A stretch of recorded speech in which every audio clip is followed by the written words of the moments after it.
Hi, I'm Deepa, functional nutritionist and yogini who's so passionate about sleep. You're listening to another fantastic episode of the Sleep Whisperer podcast. This episode is with another dear friend of mine, and amazing information is what you'll get when you bring two colleagues who are also friends together. This whole episode is unscripted and we allow the universe to guide our conversation towards wherever it is meant to go.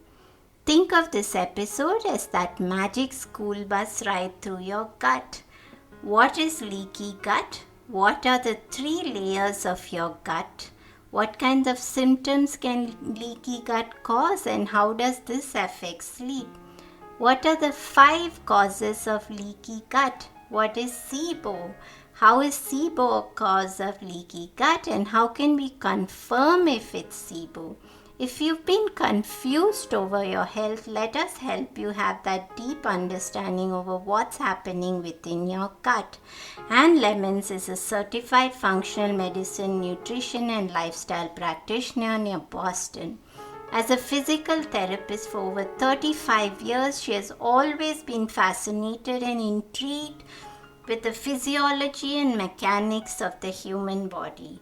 For this reason, she was drawn to the scientific approach of the Kalish Method of functional medicine and completed the standard and advanced training, including the interpretation and use of the organic acids test.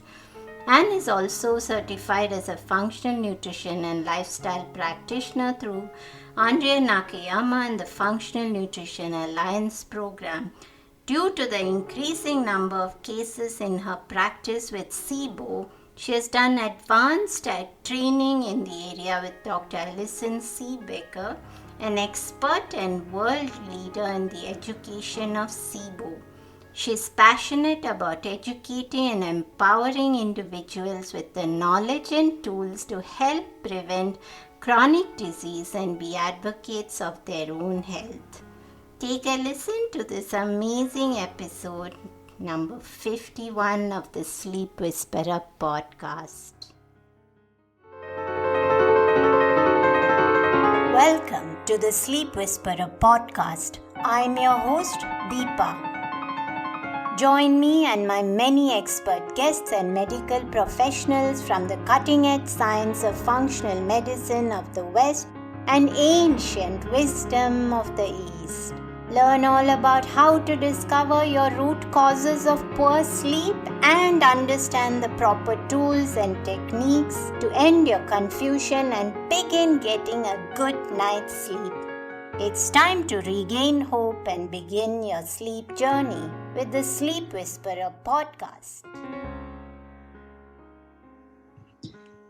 And it's my greatest pleasure to have you today on the Sleep Whisperer podcast because we are good friends. We've had amazing conversations outside for such a long time and we've been trying to plan this for so long. So I know that this is a really important subject and we've never discussed it before on the show. So we're talking about healing your gut for better sleep, and you've been so immersed in leaky gut protocol, SIBO diagnosis. Your specialty is all about gut health, and I can definitely admit that it's a little far away from me because I don't think I'd bring that much of attention to gut.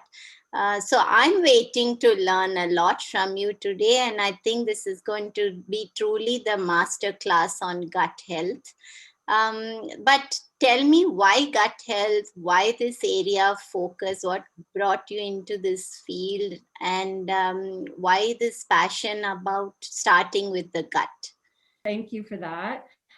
And, you know, as practitioners, many of us have had our own chronic health issues, right? And this becomes the driver to enter this arena and really help other people and educate them.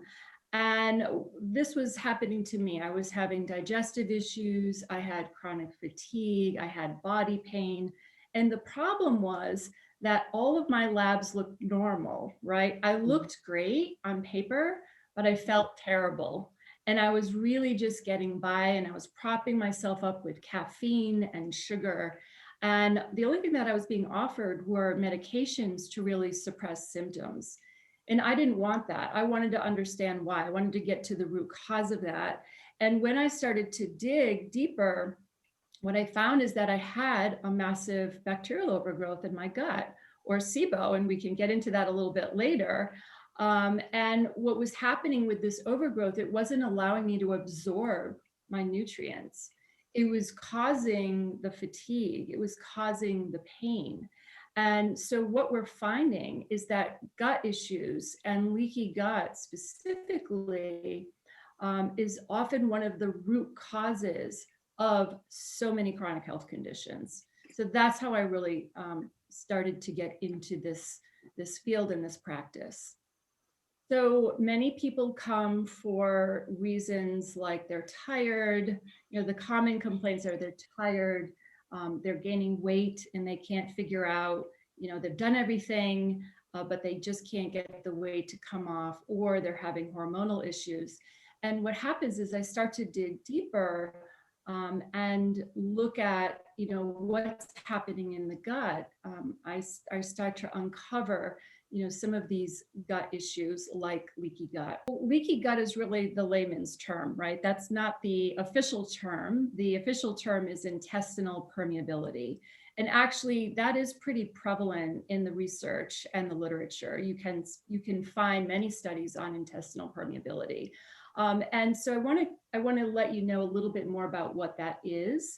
And so just to kind of give you some context here, if you think about your digestive tract as one long garden hose, and inside that hose, there's a lining, and that lining is one cell thick, and it's held together by something called tight junctions, right? And this lining has two functions. It allows us to be, it's a protective layer, so it protects us from things that are coming into the body, and it's also a selective absorber. So it helps us to absorb nutrients, electrolytes, and fluids. And if you think of the intestinal lining, I like to show my patients this as like a coffee filter, right? It's like a coffee filter you'd put in your coffee pot. And so what we want is we want the grounds to stay inside. And the grounds, those are your large food particles, your toxins, your bacteria, your chemicals, parasites. And then we want, you know, the good stuff to come through. We just want the coffee to come through. So those would be our nutrients, right? And our fluids. And that lining has 3 layers of defense. It has a mucus layer, it has an immune layer, and it has a bacterial layer, a good bacterial layer. And when one of those barriers breaks down, and we'll discuss why they break down in a minute, but when they break down, now those junctions start to come apart, right? And now the things that should be staying inside the digestive tract are leaking through that gut wall, where 60 to 80% of our immune system is located. And then this can create, it can create local issues, but it can also create more systemic issues once that starts going through there. And it's really interesting, Deepa, because when we are working with people that have leaky gut or intestinal permeability, we can also find that these people have issues with barriers in their life, creating boundaries in their life, right? There's internal barriers and there's the external barriers. And I know for me, that was true for me too. I had to, when I was healing my gut, I needed to work on those boundaries as well. So we're working with not only the physical, the physiology, but we're working sort of in the psycho-spiritual piece as well. So it's really, really interesting. And leaky gut leads to all kinds of symptoms. And I want to talk about that. And I must totally resonate with the aspect of setting boundaries And I can definitely relate to the time when I had chronic health issues and I just could not say no. I was such a people pleaser, and lately I've gotten so much better at setting those boundaries. And I think that can also be a great way for people to even think into whether they are in a state of chronic health issues, even if they're not having symptoms that are screaming out loud. So I do want us to talk about what are the kind of symptoms that somebody would experience if they had intestinal permeability, and maybe they don't know, maybe they've never been to a practitioner. Maybe sometimes I do find that at least among my client population, that term is still very, very new. They're not aware of it at all. And I've had clients who have been doctors themselves who find this term very, very new. So, what are the symptoms so that people could actually relate to it on a personal level and think into whether it might be possibility that they have permeable intestine? Absolutely. And I think this is where we see it in our practice, right? Because we see, I'm going to tell you about the symptoms, but when we see these symptoms and we start working with the gut, the symptoms go away. So we know that the gut is so much of that responsibility. So what we're seeing typically with leaky gut, it may start off as like local gut issues. So you may be seeing more of gas or bloating, pain, diarrhea, constipation. But then, as it progresses a little bit, you'll start to see more food sensitivities, right? So how many people do we know that have sensitivities to foods? And so that's a big, almost like a first step that can happen. And then we start to see that systemic progression. So we can see things, inflammation show up on the skin in terms of acne. So how many, teens with acne do we have? You can see rosacea, psoriasis, eczema, hives. Hives is a really big sign that something is happening in the gut. So skin is a big place to be thinking about what's going on in my gut. And then we have a body pain or joint pain. So that was me. I had sort of all over body pain. I wasn't thinking it was my gut, but that's really where the source was. Fatigue, mood issues. So anything happening with the brain, we need to also be considering what's happening in the gut because they are so connected. And of course, that will affect our sleep. It will affect our energy. It starts to affect the endocrine system or the hormonal system. So we start to see issues with thyroid, with adrenals, with female hormones. And then if this goes on long enough, if leaky gut goes on long enough, it can lead to autoimmune disease. It can be a trigger for autoimmune disease. So that's a lot of symptoms that we really need to start saying, well, what's happening in the gut and how do we get those barriers stronger? All right. So specifically for sleep, if we are not absorbing well, right? So that barrier is broken down and we're not absorbing well, then we're not going to be able to absorb those raw materials that we need to make those chemicals, right? Like serotonin to metabolize into melatonin. So we don't have those raw materials. And we know that serotonin, and 90 to 95% of it is made in the gut. It regulates digestive secretions, it regulates peristalsis, and our perception of pain.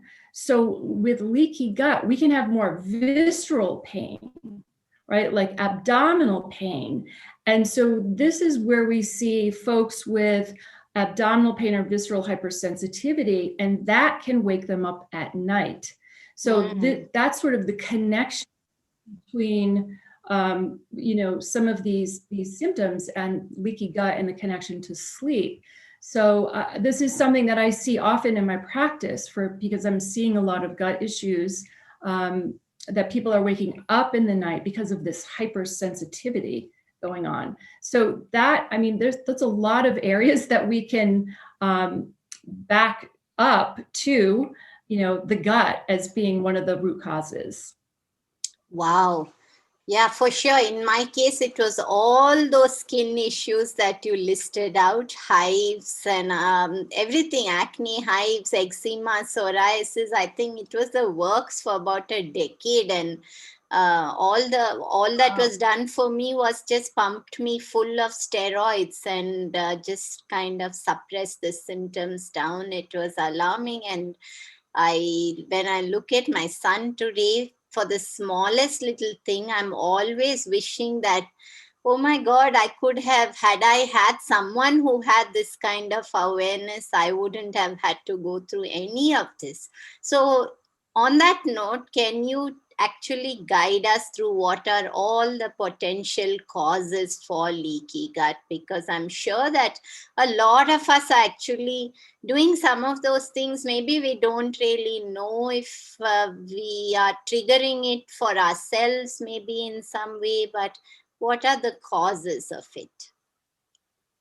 Sure, I'd love to tell you about the causes. I'll give you 5 causes that I see most often. So I'd say the number one cause is stress. This is, emotional stress. It could be physical stress. It could be lack of sleep. So can cause lack of sleep, but lack of sleep can do the same thing. So they can be bidirectional, right? Yes. So any of these things can really cause the gut to be leaky. And what happens with stress is it increases cortisol levels in the body. And cortisol, over long periods of time, it can start to become catabolic, or put the body in this breakdown state, right? And so what happens with stress is, number one, it starts to decrease immune protection. Remember those 3 layers? It starts to decrease one of those layers, all right? Then it also changes the microbiota, or the bacteria in the gut. All right, there's another layer, right? This is just stress. So it changes the microbiota, it changes the immune protection.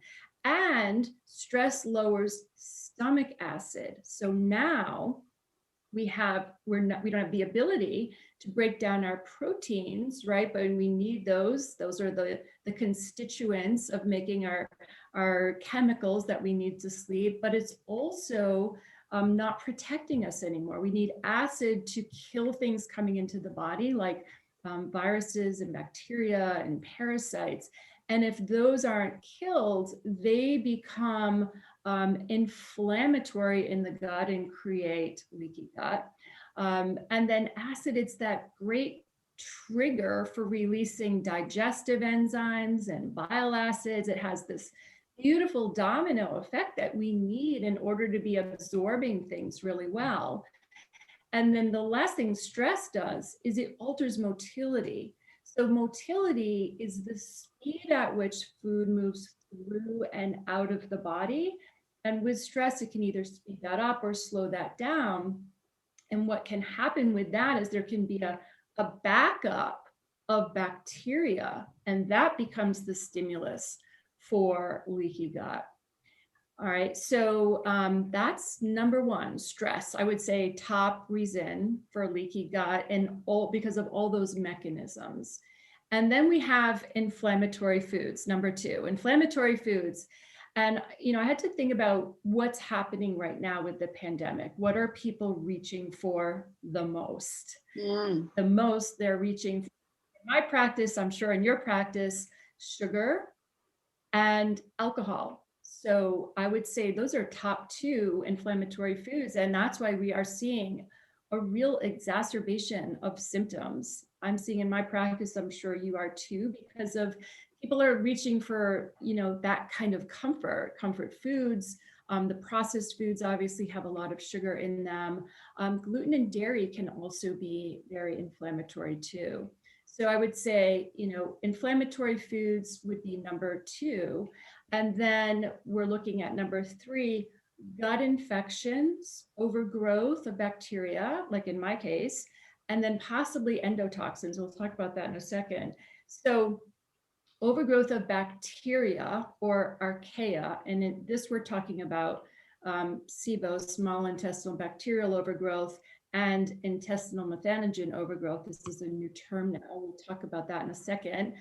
So overgrowth of that, or candida, or mold. Mold is a huge trigger for inflammation in the gut and causing intestinal permeability. And there's also something called endotoxins or lipopolysaccharides, LPS. You may have heard that term before. These are something that are found on gram-negative bacteria. And there's some controversy over whether this actually causes leaky gut or not. However, we do know if you have leaky gut and these toxins are going through, these LPS are going through, wow, are they inflammatory to the body? This is going to interfere with sleep. This is going to cause body symptoms. People will complain of body pain with this. They'll complain of like pins and needles and numbness. It could show up as bladder irritation. So very, very inflammatory, which is why, so many of these symptoms, I'm always looking at the gut because the symptoms are so broad, right? And then the fourth cause I would say are medications. So I'm going to say overuse of antibiotics. And I know in different parts of the world, some people can self-prescribe. Yes. Here. You can't do that here. And I'll give you my own personal experience with that. When I was a teenager, again, hindsight is everything, right? When I was a teenager, I was put on antibiotics for 2 years for acne. That's a common trend here today, all over. Years, so this substantially changed my microbiome. And this was my trigger for SIBO later in life. So really, really important that we're not wiping out all this good bacteria by taking antibiotics for long periods of time. They're certainly necessary, but we need to be really judicious about when we're using them, right? And then I would also say any of the NSAIDs, so the non-steroidal anti-inflammatories, can be make the gut more permeable. Hormonal birth control is also another trigger for leaky gut.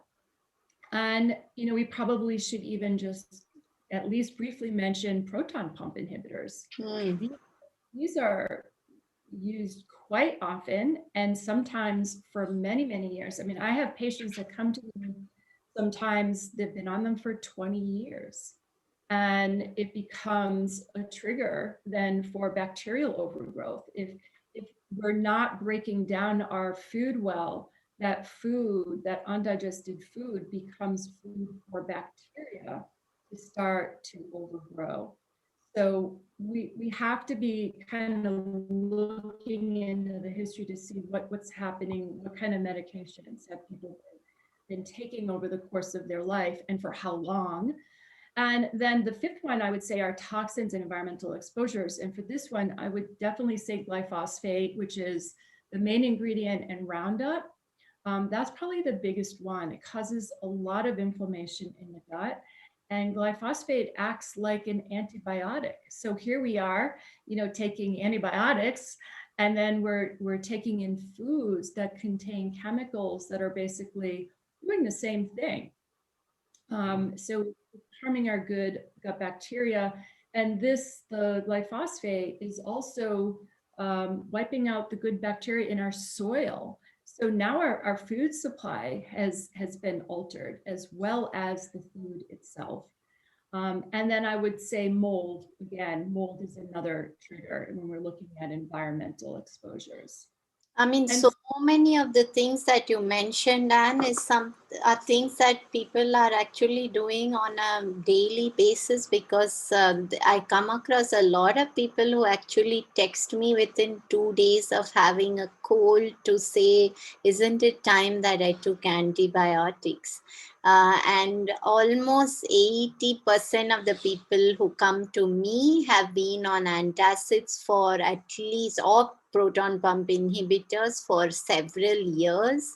And they don't, and it's also impactful on sleep because it prevents them from absorbing iron and B12, all key nutrients needed for healthy brain and great sleep. So, I mean, I think these are things that people are, it's not uncommon at all.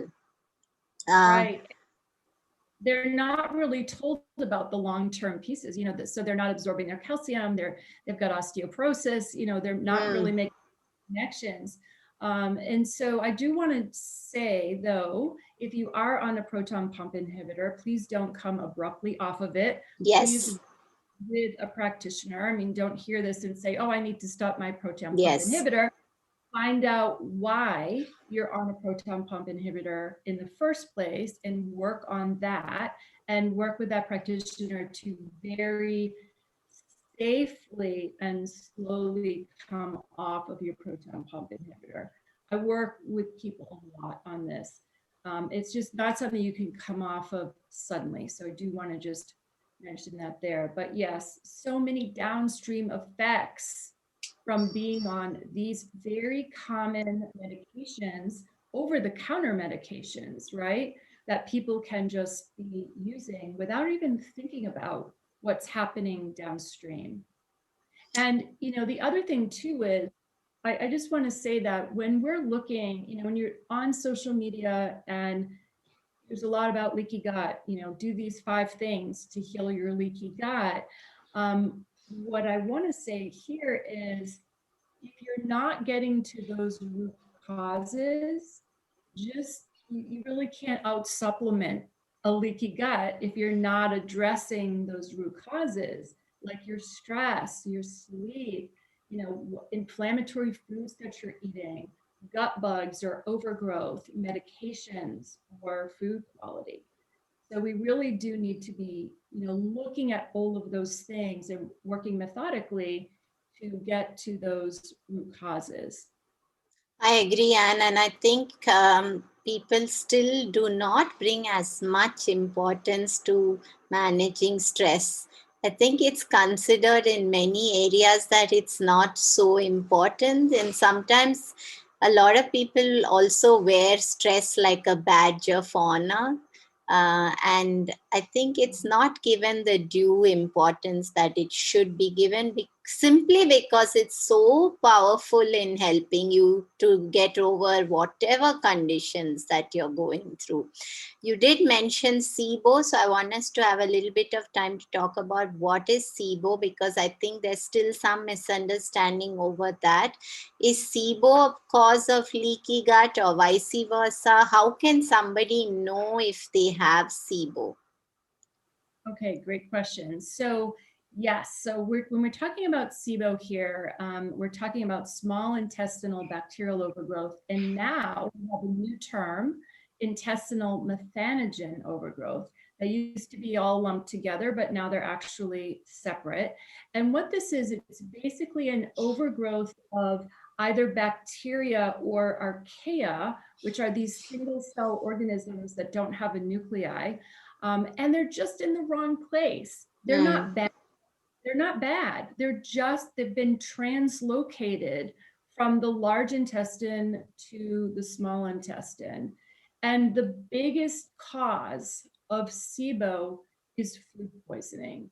So Hmm. this is a question, practitioners really need to be asking their patients to find out about a history of food poisoning, especially if they have gut issues. But I see this with people that don't have gut issues, that have skin issues, and they've got SIBO and they don't really know it. So basically, SIBO falls under this umbrella, right, of irritable bowel syndrome. So some of your listeners may know that term, IBS, right? So that's the umbrella term. It really doesn't tell us much. Yes. It means that someone has abdominal pain, they've got bloating, they've got constipation, they've got diarrhea, they have a mix of both, right? And we know from the research and the literature that 2/3 of people with IBS have SIBO, which is a pretty big amount if you think about it, right? Mm. And bloating, I think that's the biggest, that's like the key finding in SIBO is bloating. And these are the people that will tell me, look, I get up in the morning, my stomach is flat. As soon as I start eating food, I get bigger and bigger. By the end of the day, I look 5 months pregnant, right? Or I do have people that are bloated just all the time. They wake up bloated, it gets worse during the day. It's just like bloating is just there. So that's a key finding of SIBO. Now, usually this is diagnosed by a certain breath test. And what you do for this breath test is you have a day preparation where you've got a pretty limited diet, and then you have an overnight fast. The next day, you're drinking a sugar solution, basically. And so this is not, the sugar is not absorbable by us, but the bacteria and the methanogens can eat it and digest it, and then they release a gas. And that gas leaks through the intestines, and then we can actually exhale it. It goes to the lungs, we exhale it. We breathe into tubes every 15 or 20 minutes, depends on which test you're doing, over the course of 2 or 3 hours.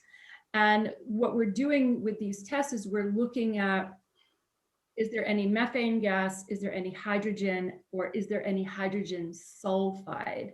So this is a gas, this hydrogen sulfide, this is fairly new in that we can actually measure it directly now. There is a new test called the TrioSmart test by Gemelli Labs. So that's kind of really exciting news. That's basically your overview of what SIBO is, how do we measure for it? Yeah. And I Okay. know that may be available in all parts of the world either. Okay. What if somebody has been confirmed that they have SIBO, then what is the way towards resolution? So what's the approach where, obviously this is a big path towards a healthy gut and therefore resolution of other symptoms and therefore better sleep as well. So what would be that path that somebody would need to take? Okay, good. So basically, unfortunately, we can't just use diet. I wish we could. You really can't just use diet. You really do need to go after the bacteria or the methanogen overgrowth in the small intestine. So we're looking at 3 treatment options. One is herbal antimicrobials, the other are pharmaceuticals, and the third one is called an elemental diet, which is like an all liquid diet that people do for 2 weeks, maybe 3 weeks.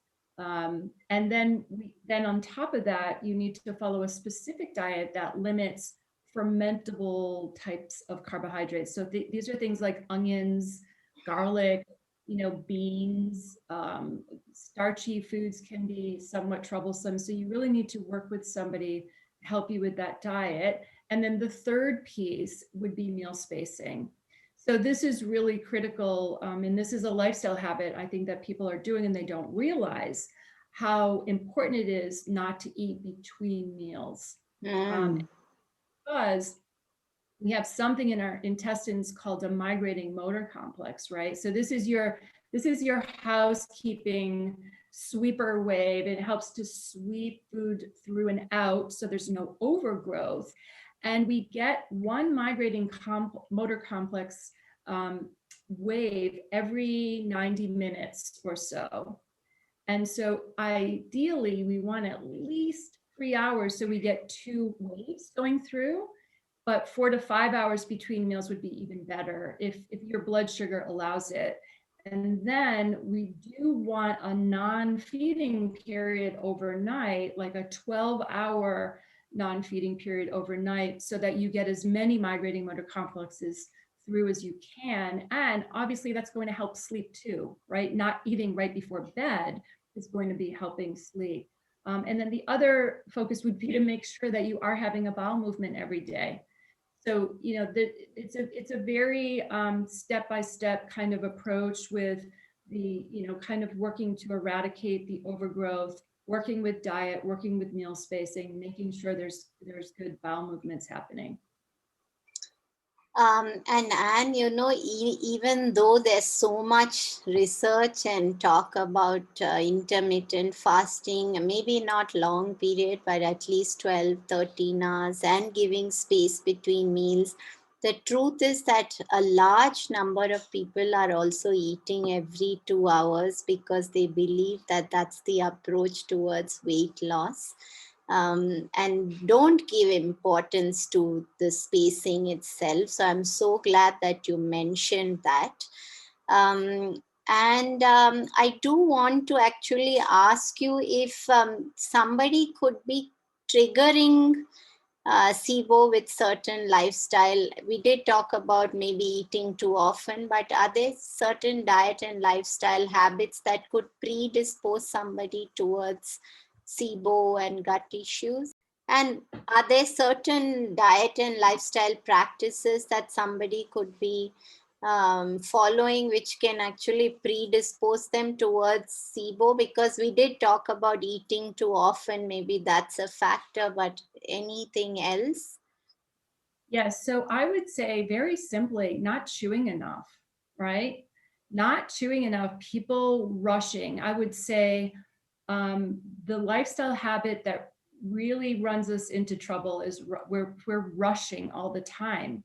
We basically, we don't allow ourselves to create an environment where we can really digest our food. We can't increase our acid that way. We're not increasing our digestive enzymes that way. We're affecting motility. So rushing and not chewing enough, not being present enough with our meals. I mean, it's very simple, but really effective. And that's why we have to go back to like square one things with people and look at how are they eating? Are they grabbing and going? Are they eating while they're doing work? Are they, eating in the car type of thing? So that I would say is, it's pretty basic, but number one. And then sleep, we talked about just, how sleep is affecting everything because it raises cortisol, and in cortisol levels, high cortisol levels will cause the gut to be permeable. We talked about the antacids and the PPIs, but then if we look at sort of some of the diet trends, right? So a lot of people are on the keto diet bandwagon. And I see a lot of people come to me with gut issues after starting on that because we know that diet includes a lot of fat and protein. And if you're not able to break that down well, you're going to have digestive issues, but then it can lead to more of those downstream issues like causing leaky gut if you're not able to break things down and move bacteria out. So these are some of the trends I think we have to be careful of.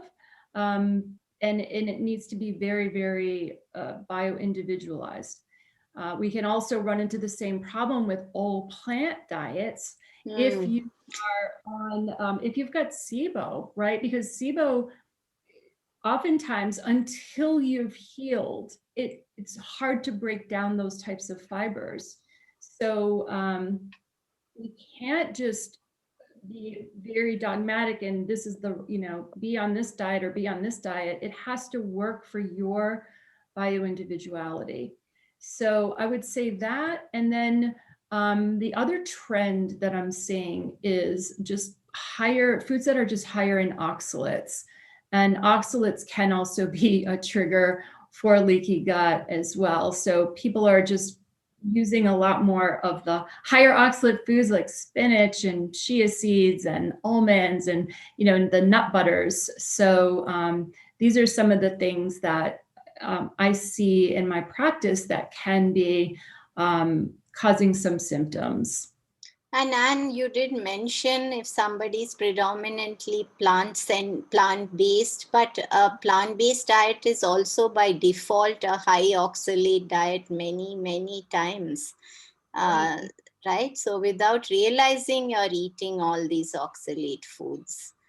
And the fiber may be too much for you too, right? So you're Yes. kind of getting a double whammy, which even though they're healthy, they just may not be healthy for you at that time in your healing period, right? It doesn't mean no forever. It means let's back up and see, what the physiology can handle and work from there.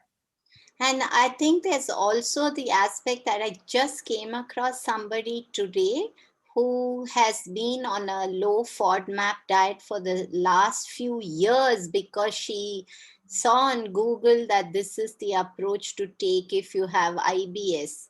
And what you are talking about is that, again, that's a therapeutic diet which needs to be done cautiously, maybe monitored by somebody because they can induce their own deficiencies. Probably not meant to be done at a stretch for 2 years or several years.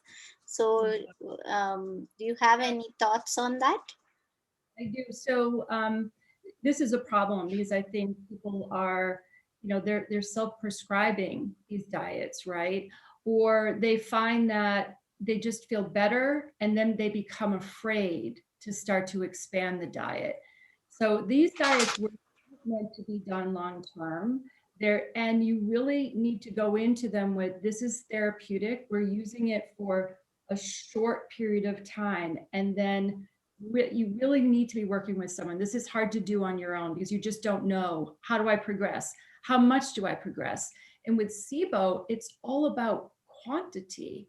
You can have more of a variety, but just smaller amounts. So you really need to be working with someone that knows, let's bring this in, let's bring this in, but we don't need to bring in, a half a plate of broccoli, but you could maybe do a couple pieces of broccoli and then we can do other things as well. So I think that's a real pitfall when we start to go down these dietary paths, and then we actually can become afraid. I see that there's just fear of moving outside those lines, and then it can also lead to some disordered eating too, right? So it's something that I think you really do need to work with someone, not apply it to yourself, and recognize that if you have been on a low FODMAP for a year, 2 years, you are absolutely changing your microbiome.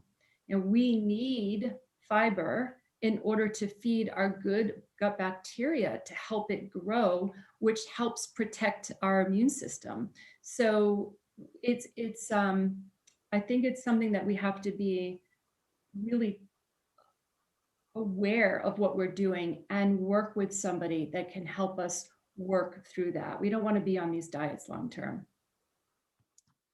And I know you mentioned antimicrobial pharmaceuticals. I know we can't get to all of that, but what would a diet for somebody who's going through SIBO or having leaky gut, what would it look like? Could you just describe it a little bit before we conclude?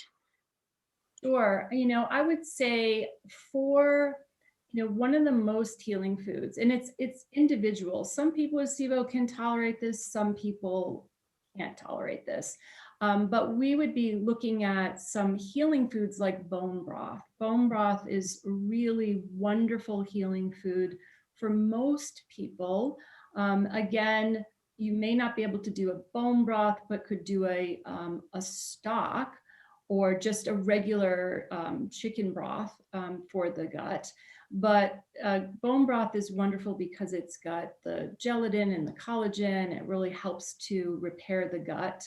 And specific fibers, you wouldn't, for SIBO, you wouldn't be doing too many prebiotic foods. If you didn't have SIBO, however, the prebiotic foods that really act like fertilizer to the good gut bacteria would be the onions and garlic, and asparagus, underripe bananas are really good. The legumes are good, the chicory root, the dandelion root, and Jerusalem artichokes. For SIBO, it's going to be much less of those types of vegetables.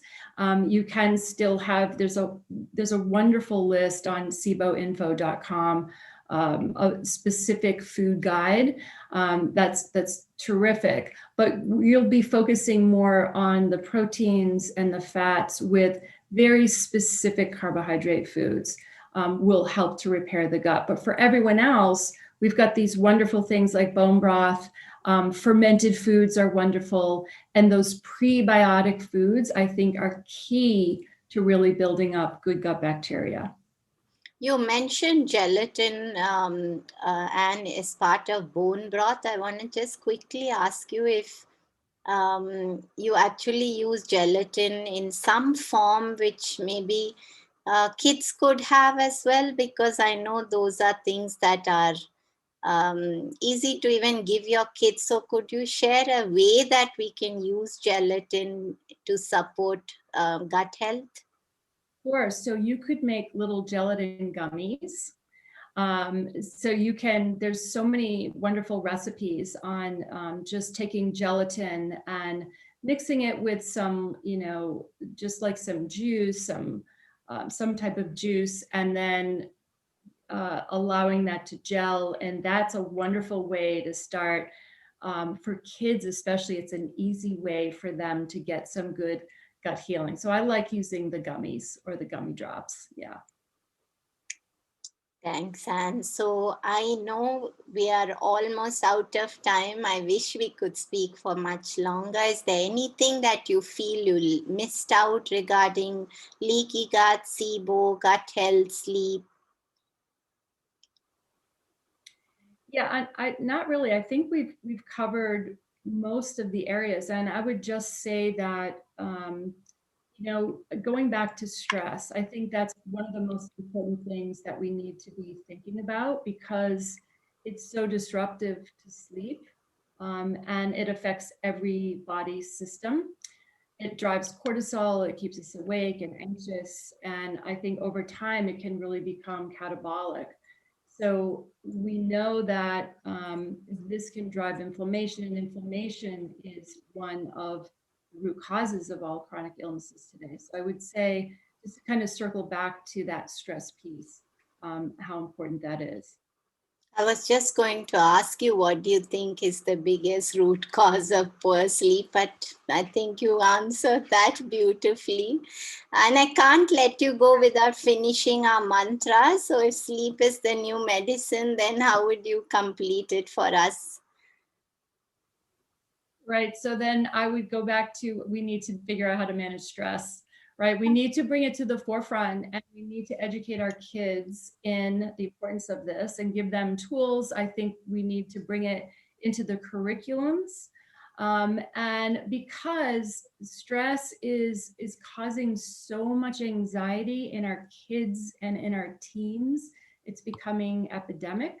So I think sleep and stress management are really key to bring us to a place where we can really heal on every level. I think that's so important. And because we don't quite think about this unless children enter some sort of a troubled phase, and then there's so much going on. But you're so right that we have to actually start educating our little kids on how you don't have to be in that state. And we need to learn to recognize when even our little kids are having bouts of anxiety or feeling that high levels, or give them a space where they can actually express, so that it doesn't stay somewhere within. Where can people find you, Anne?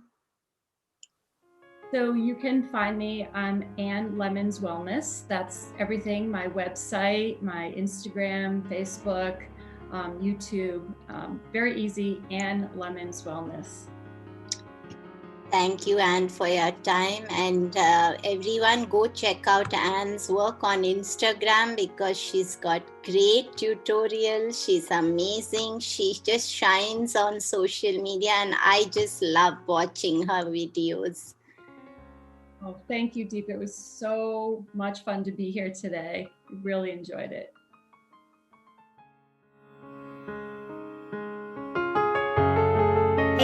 everyone. I hope you enjoyed the show. Just a reminder that this podcast is for information purposes only. This is not a substitute for professional care by a doctor or otherwise qualified health professional. This information is provided on the understanding that it does not constitute medical or other professional advice or services. If you are looking for personal help on your health journey, do seek out a medical practitioner. Please do make your own healthcare decisions based upon your research and in partnership with your doctor or otherwise qualified healthcare professional. It is in no way intended as medical advice, as a substitute for medical counseling, or as treatment or cure for any particular health condition. Be sure to always work directly with a qualified health practitioner before making any changes to your diet or lifestyle that may feel out of your realm of comfort or understanding. If you are looking for an allied functional medicine practitioner, do seek out more information on www.phytothrive.com.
It is important that you have someone who is qualified and understands your health personally in order to provide adequate care, especially when it comes to chronic health conditions.